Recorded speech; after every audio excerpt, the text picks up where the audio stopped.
السلام علیکم ورحمۃ اللہ وبرکاتہ۔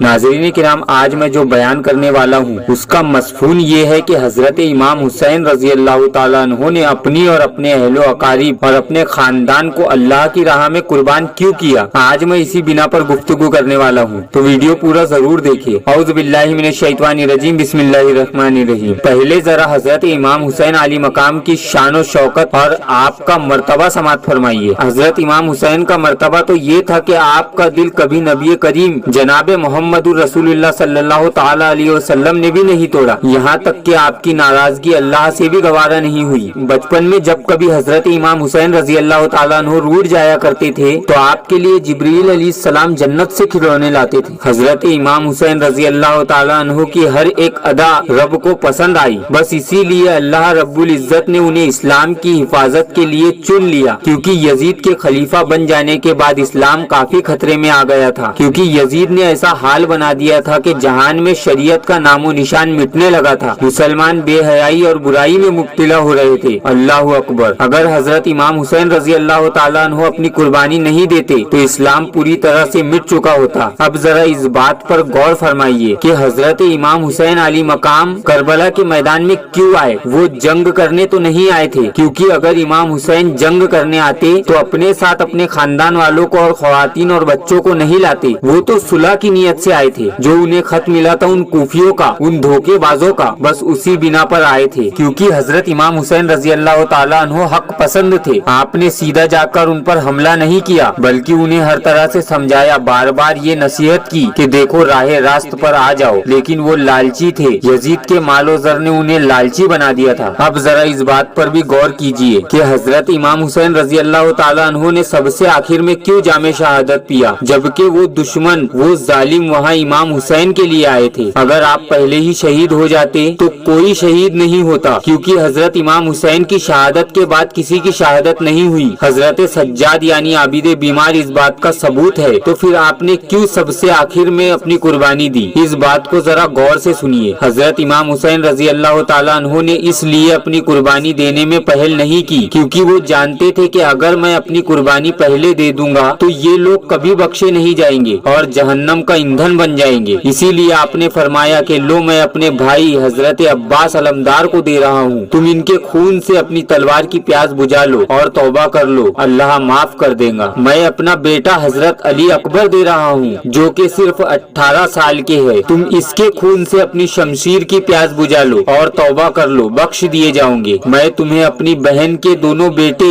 اون و محمد دے رہا ہوں جو کہ ابھی کمسن ہے، تم ان کے خون سے اپنی تلوار کی پیاس بجھا لو اور توبہ کر لو، خدا تمہیں معاف کر دے گا۔ میں تمہیں اپنے بھائی کا بیٹا حضرت قاسم بن حسن دے رہا ہوں، تم ان کے خون سے اپنی شمشیر کی پیاس بجھا لو اور توبہ کر لو، بخش دیے جاؤں گے۔ میں تمہیں اپنے ننھے سے اصغر دے رہا ہوں، تم ان کے خون سے اپنی پیاس بجھا لو اور توبہ کر لو، بخش دیے جاؤں گے۔ لیکن میری جان لینے میں پہل نہ کرنا، ورنہ کبھی بخشش نہیں ہوگی۔ لیکن وہ ایسے ظالم تھے کہ انہیں ذرا بھی رحم نہیں آیا۔ پھر جب وہ نہیں مانے تو حضرت امام حسین رضی اللہ تعالیٰ عنہ نے اپنی تلوار اٹھائی، کس لیے؟ اسلام کی آبرو بچانے کے لیے، دین کو بچانے کے لیے۔ اور جب آپ نے اپنی جنگ شروع کی، حملے کرنا شروع کیے، تو جدھر بھی رک کیا ادھر لاشوں کے انبار لگا دیے۔ وہ سارے دشمن جان بچانے کے لیے ایسے بھاگ رہے تھے کہ جیسے کوئی بھیڑ شیر کے ڈر سے بھاگتی ہے۔ پھر اچانک آپ کے کانوں میں اذان کی آواز سنائی دی، آپ نے اپنی تلوار روک لی اور ان کوفیوں سے کہا کہ اذان ہو گئی ہے، چلو میں بھی نماز پڑھ لیتا ہوں اور آپ بھی پڑھ لو۔ تو انہوں نے کیا کہا کہ ہمیں ضرورت نہیں ہے، آپ پڑھ لو۔ دیکھا جائے تو حضرت امام حسین نے یہ پیغام دیا ہے ہمیں کہ دیکھو چاہے کچھ بھی ہو جائے، کتنی بھی مصیبت آئے، لیکن کبھی نماز نہیں چھوڑنا، ہمیشہ اللہ کی عبادت کرتے رہنا۔ ذرا دیکھو تو حضرت امام حسین کے جسم پر کافی زخم ہونے کے باوجود بھی تلواروں کے سائے میں آپ نے نماز نہیں چھوڑی، اور ہم ہے کہ ذرا سی تکلیف میں نماز چھوڑ دیتے ہیں اور کہتے ہیں کہ ہم مسلمان ہیں۔ مسلمان تو وہ یزیدی بھی تھے، لیکن جب حضرت امام حسین رضی اللہ تعالیٰ عنہ نے انہیں نماز کے لیے کہا تو انہوں نے یہی کہا کہ آپ پڑھ لو، ہمیں ضرورت نہیں ہے۔ ذرا یہ تو سوچو کہ ہم حسین کے نقش قدم پر چل رہے ہیں یا یزیدیوں کے۔ پیارے دوستو، میں آپ سے یہی کہوں گا کہ کبھی نماز نہیں چھوڑنا۔ جیسا سجدہ حضرت امام حسین رضی اللہ تعالیٰ عنہ نے کیا ہے ویسا سجدہ تو قیامت تک کوئی نہیں کر سکتا۔ ان کی عبادت پر تو عبادت کو بھی ناز ہے۔ تو آج کے لیے بس اتنا ہی۔ اللہ سے دعا دعا ہے کہ اللہ ہم سب کو نماز پڑھنے اور حق کے راستے پہ چلنے کی توفیق عطا فرمائے، آمین یا رب العالمین۔ ایک بار کامنٹ میں آمین ضرور لکھے۔ اور آپ کو ہماری یہ ویڈیو کیسی لگی ہمیں کمنٹ کر کے ضرور بتائیں، اور اگر آپ دین کے بارے میں کچھ اور جاننا چاہتے ہیں تو ہمیں وہ بھی بتائیں، اور ویڈیو کو دل سے لائک کر کے آگے شیئر کریں اور ثواب کے مستحق بنے۔ اور اگر آپ چینل پہ نئے ہیں تو چینل کو ضرور سبسکرائب کریں۔ تو ملتے ہیں ایک نئی ویڈیو کے ساتھ، تب تک کے لیے مجھے اجازت دیجیے، اللہ حافظ۔